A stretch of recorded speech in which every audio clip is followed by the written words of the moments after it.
बिस्मिल्लाहिर्रहमानिर्रहीम। अस्सलाम वालेकुम व्यूअर्स, कैसे हैं? उम्मीद है आप लोग सब खैरियत से होंगे। बिना टाइम वेस्ट किए हम लोग आज बना रहे हैं जी दाल बना रहे हैं चने की कमर्शियल स्टाइल में, जो हम लोग खाते हैं यहाँ पे रेस्टोरेंट्स में, होटल्स में, ढाबों पे खाते हैं, वही है। तो इसके लिए हम लोग ने क्या किया है कि मैंने 100 ग्राम दाल ली थी, उसको मैंने ऑलरेडी भिगो के रख दिया था और भिगो के रखे है काफ़ी, तकरीबन 2 घंटे हो गए इसको भिगो के रखा हुआ है। और इसके अंदर मैंने अभी काफ़ी खुला पानी लिया है और खुला पानी लेके मैंने इसको उबालना है थोड़ी देर के लिए। और मैं आपको बताता हूँ उसके अंदर बाकी सारी चीज़ें यहीं पे डल जाएंगी। कुछ भी इसके अंदर हम लोगों ने यानी काम बहुत आसान है, बहुत ज़बरदस्त रेसिपी, आप वीडियो में देखते जाएं, बहुत ज़बरदस्त है।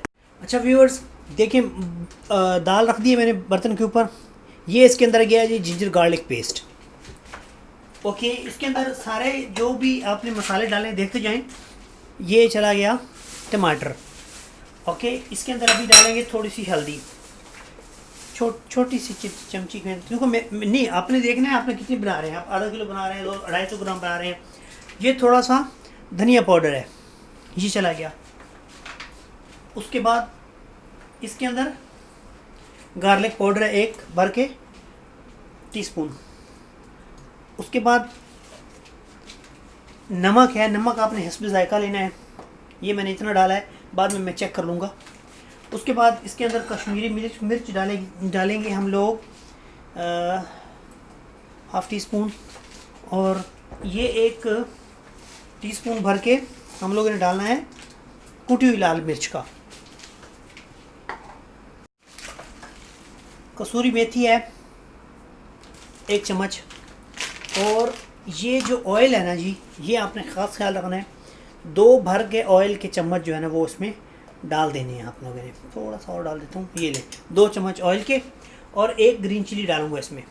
और अभी 1 ग्रीन चिली है, ये मैं इसके अंदर काट के डाल रहा हूँ छोटे छोटे टुकड़े। ओके, तो ये काट के फिर जो है ना मैं इसको उबलने के लिए रख दूँगा। तकरीबन 20 से 25 मिनट उबालूँगा, ताकि ये हमारी जो दाल है ना वो गल जाए। और आप इसको प्रेशर कुकर में भी बना सकते हैं, ज़रूरी नहीं है कि आप यही बर्तन में इस्तेमाल करें। आप ये सब कुछ मिक्स करके अच्छी तरह इसको ऊपर से कवर कर दें, और जनाब इसको रख देता हूँ मैं तकरीबन 25-30 मिनट के लिए। और इंशाल्लाह 25-30 मिनट में ये जब पक जाएगी तो फिर मैं आपको दिखाता हूँ। जी व्यूअर्स देखें जी, ये दाल मेरी बिल्कुल रेडी हो चुकी है, इस कंडीशन में आ गई है। अभी इसका एक ही फाइनल स्टेप है, वो हमने इसको हम लोग तड़के वाली दाल भी बोलते हैं। वो क्यों? क्योंकि अभी हम लोगों ने इसके अंदर प्याज का तड़का डालना है, दैट्स इट। तो मैं प्याज का तड़का दिखाता हूँ आपको भी। अच्छा मेरे बचपन के दोस्तों, देखिए मैंने ले लिया एक फ्राइंग पैन, इसके अंदर आग नीचे जला लिया है, लेकिन अभी क्या है इसमें थोड़ा पानी है, ये जब पानी खुश्क हो जाए फिर इसमें मैंने 1 भर के चम्मच जो है ना वो ऑयल का डालूँगा। तो व्यूअर्स ये मैंने ले लिया है ऑयल, तो ये भी गर्म हो जाएगा। गर्म करने के बाद, ऑयल को गर्म करने के बाद आपने इसके अंदर जो है ना ओनियन डाल देने हैं बस। व्यूअर्स ये देखें ऑयल जो है ना फुल गर्म हो चुका है। अभी इसके अंदर प्याज मैंने वो भून दिए हैं, और इसको हमने करना है गोल्डन ब्राउन करना है इसको। तो गोल्डन ब्राउन करके इसको हम लोग डालेंगे अपने उसके अंदर जो हमारी दाल है, और फिर हमारी दाल रेडी हो जाएगी।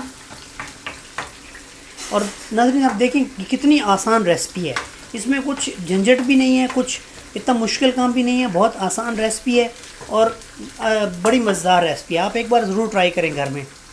ये देखें जो प्याज है ना वो फुल ब्राउन हो चुके हैं, ठीक है। अभी इससे ज़्यादा ब्राउन हमने नहीं करना, क्योंकि ब्राउन करने से जो है ना वो ज़्यादा उसका वो हो जाएगा, वो काले हो जाएंगे, तो काले हमें नहीं करने। तो 1 सेकंड मेरे साथ रहिएगा, मैं आपको दिखाता हूँ। ये हमने दाल दोबारा उसी चूल्हे पर रखी, और ये जो अपना तड़का है दाल के अंदर डाल दिया। ठीक, ज़बरदस्त साउंड आ रही है। और अभी इसके ऊपर हम लोगों ने करना क्या है, ये ग्रीन चिली है 1 बारीक कटी हुई, और धनिया है मेरे पास, मैं आपको दिखाता हूँ 1 सेकंड। ये देखें ये धनिया है और ग्रीन चिली है। अभी उसको ऊपर डाल के जो है ना इसको रख दूँगा। और फ्रेंड्स आप इसको खाएं तंदूरी रोटी के साथ, ऊपर डालें 1 लेमन, और साथ में हो कटे हुए प्याज, ज़बरदस्त टेस्टी और मज़ेदार है। तो नाजरीन, इसके साथ या मुझे इजाज़त दें तो मैं हाज़िर हो जाऊंगा इंशाल्लाह आप लोगों के पास इंशाल्लाह एक दूसरी वीडियो लेके। दुआओं में